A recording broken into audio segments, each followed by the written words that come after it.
the Buffalo Bills. They went 13-3 last season with Sean McDermott. Pretty spectacular season. Josh Allen continued to make strides.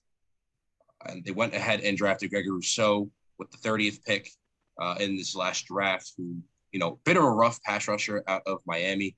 6'7", has all the athletic tools to do so, but his skill set is still pretty rough. So definitely a coachable player. He could be a monster. He's one of those players that you pick for all the athletic assets, and you see if you can coach him into that a superstar that he can be. So other than that, not really too many highlights from the Bills draft picks.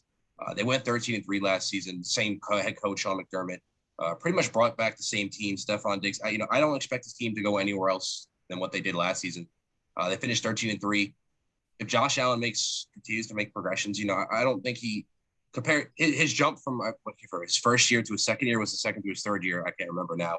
Was spectacular, right? And I don't know if we'll see another jump like that out of him again. But if we do, then you're in for a wild ride with the Buffalo Bills. Regardless, not to spoil anything, but the AFC East, I think the Bills have it on lock. All the other franchises are a little bit behind them right now.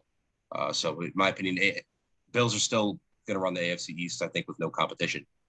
Max? Yeah, I definitely agree. I do think the Bills for sure win the AFC East.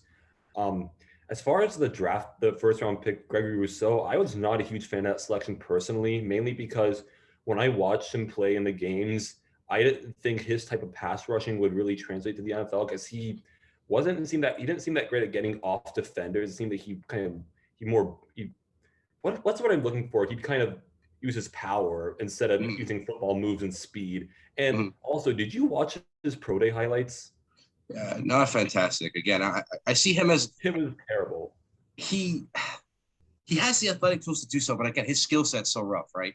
I just watched that and I just kept thinking to myself, where are the details?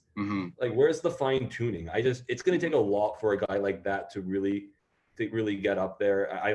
I would think he's not going to make a huge impact in this first year. It's going to be biased on my part being a Wake guy, but I love their second round pick, Carlos Basham.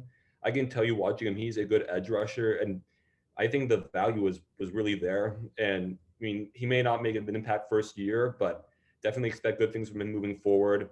As for the rest of the Bills team, I mean, yeah, they lost bad in the AFC Championship, but now is not the time to panic. Keep the same team going. It's a learning experience.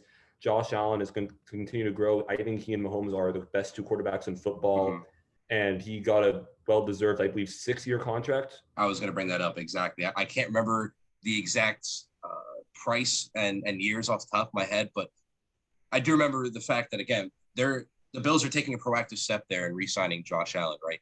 They don't want to have to sign him to that ridiculous – I wouldn't say ridiculous, but it's kind of well-deserved for Patrick Mahomes. Regardless, it's still a huge hit on the Chiefs cap, puts a lot of pressure on the organization to perform.